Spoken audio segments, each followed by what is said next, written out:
Hi hello എല്ലാവർക്കും നമസ്കാരം. ഇന്ന് ഞാൻ ഉണ്ടാക്കാൻ പോകുന്ന റെസിപ്പി കടലക്കറിയാണ്. എല്ലാവർക്കും അറിയാവുന്ന റെസിപ്പിയാണ്, എന്നാലും അത് ഞാൻ ഉണ്ടാക്കുന്ന വിധത്തിൽ കാണിച്ചു തരാം. ഇതിനു വേണ്ടി ഞാൻ 1 കപ്പ് കടല ഒരു ദിവസം മുമ്പ് വെള്ളത്തിൽ കുതിർത്ത് കഴുകി വാരി എടുത്തതാണ്. ഇതൊരു കുക്കറിലിട്ട് അല്പം ഉപ്പ്, ഒരു 1/2 ടീസ്പൂൺ ഉപ്പും 3-3.5 കപ്പ് വെള്ളവും ചേർത്ത് അരമണിക്കൂർ വേവിക്കാൻ വെക്കാം. ഇത് നമുക്ക് ആദ്യമേ മസാല ചേർത്ത് കുക്കറിലിട്ട് വേവിക്കാൻ പറ്റും. എന്നാൽ എനിക്ക് എളുപ്പമായി തോന്നിയത് കുക്കറിൽ കടല വേകുന്ന സമയം കൊണ്ട് നമുക്ക് മസാലയ്ക്കുള്ള പ്രിപ്പറേഷൻ ചെയ്യാം. മസാല ഉണ്ടാക്കാനായി ഞാനിവിടെ ഒരു മീഡിയം സൈസിലുള്ള സവാള, ഒരു തക്കാളി ചെറുതായി അരിഞ്ഞത്, 4 ഏലക്ക, 4 ചെറിയ ഗ്രാമ്പു, ഒരു ചെറിയ കഷ്ണം പട്ട, ഒരു ചെറിയ കഷ്ണം ഇഞ്ചിയും 4-5 വെളുത്തുള്ളിയും ചതച്ചത്, പിന്നെ കുറച്ച് കറിവേപ്പില.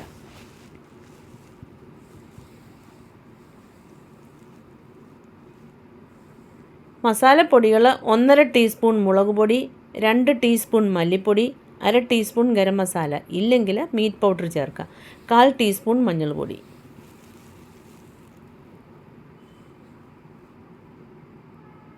പാൻ ചൂടായതിന് ശേഷം അതിലേക്ക് 1 ടേബിൾ സ്പൂൺ എണ്ണ ഒഴിച്ചു കൊടുക്കണം. എണ്ണ ചൂടായതിന് ശേഷം അതിൽ കടുകിട്ട് പൊട്ടി അതിലേക്ക് സ്പൈസസ് ഇടണം. സ്പൈസസ് ഒന്ന് ഇളക്കിയതിന് ശേഷം നമുക്ക് അരിഞ്ഞു വെച്ച് സവാള ചേർത്ത് വീണ്ടും ഇളക്കണം.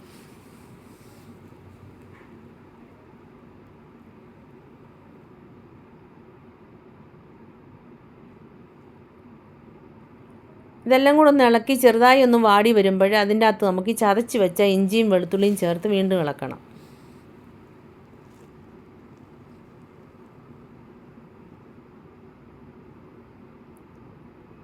ഈ സമയത്ത് നമുക്ക് ഇച്ചിരി കറിവേപ്പില ഇട്ട് ഇളക്കാം.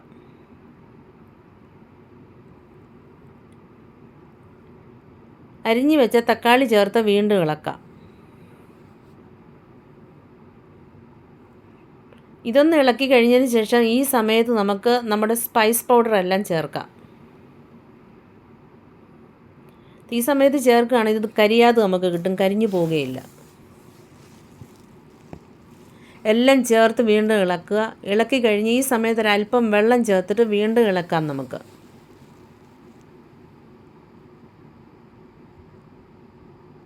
ഒന്ന് മിക്സ് ചെയ്ത് എല്ലാം കൂടെ ഒന്ന് അടച്ച് വെച്ച് ഒരല്പം നേരം കൂടെ വേവിക്കുകയാണെങ്കിൽ മസാലയുടെയൊക്കെ പച്ചമണമൊക്കെ ഒന്ന് മാറും. പിന്നെ തക്കാളി, ഉള്ളി ഇതെല്ലാം ഒന്ന് വെന്ത് കിട്ടും.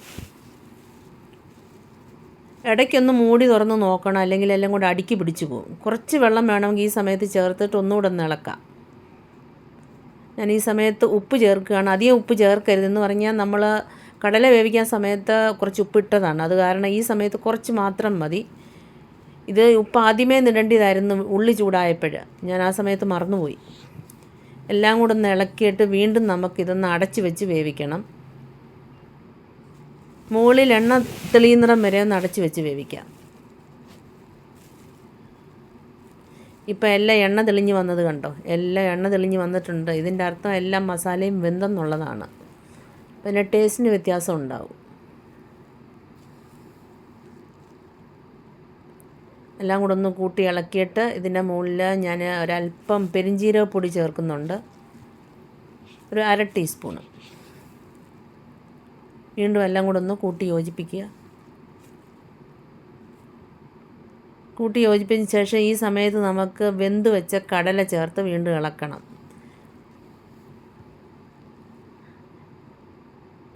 കായപ്പൊടി ചേർക്കാൻ ഇഷ്ടമുള്ളവർക്കാണെങ്കിൽ നമ്മൾ ആദ്യമേ സ്പൈസസ് ഒക്കെ ഇട്ട സമയത്ത് വേണമെങ്കിൽ ഇച്ചിരി കായപ്പൊടി ഇടുന്നത് നല്ലതായിരിക്കും. എല്ലാം ഒന്ന് തിളച്ചൊരു 3-4 മിനിറ്റ് കൂടെ ഒന്ന് വേവിക്കുക. ഒന്നിൽ അടച്ച് വെച്ച് വേവിക്കുക, ഇല്ലെങ്കിൽ തുറന്ന് ഇളക്കിക്കൊണ്ടിരിക്കണം. എന്നിട്ട് മല്ലിച്ചപ്പൊക്കെ ഇടാൻ ഇഷ്ടമുള്ളവർക്കാണെങ്കിൽ അതിടാൻ പറ്റും. അങ്ങനെ നമ്മുടെ കടലക്കറി റെഡിയാണ്. ചോറിൻ്റെ കൂടെയും ചപ്പാത്തിയുടെ കൂടെയും കഴിക്കാം.